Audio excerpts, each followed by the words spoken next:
incorrect way to answer that question is to ramble on and on and on about yourself. You should have your own commercial, and the proper way is to talk about your commercial. Your commercial, just like any commercial on TV, should be under 30 seconds. It should be crystal clear of this is who I am, this is what I represent, and a little bit of my background. And then you do not have to talk for 5 minutes on yourself. Because what will happen is the interviewer, he or she will turn you off mentally. The way not to answer that question is to be over positive on the likes and trash the negatives. The proper way to answer that question is to talk realistically about what you liked and what things you would alter in your previous organization and keeping a positive spin on it.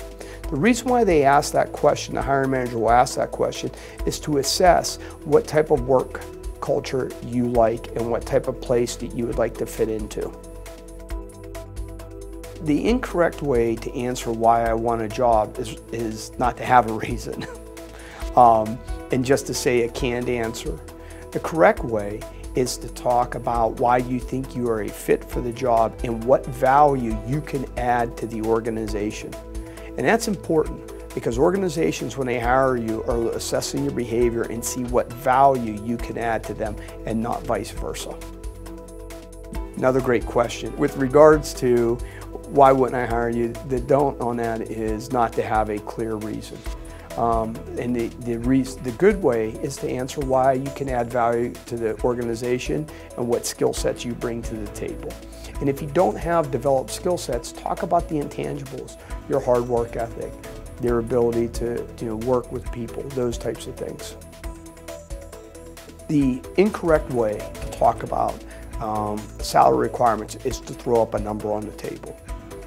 That's the wrong way.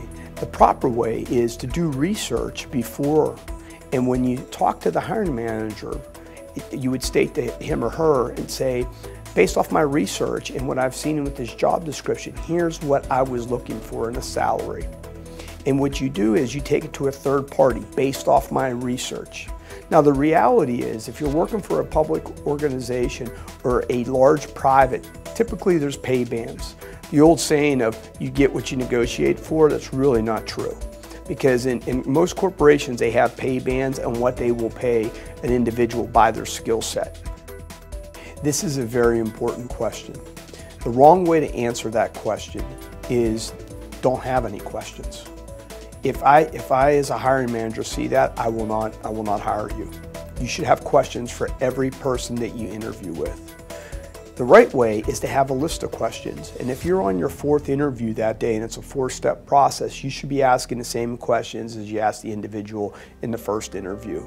It's very important that you ask questions in every engagement.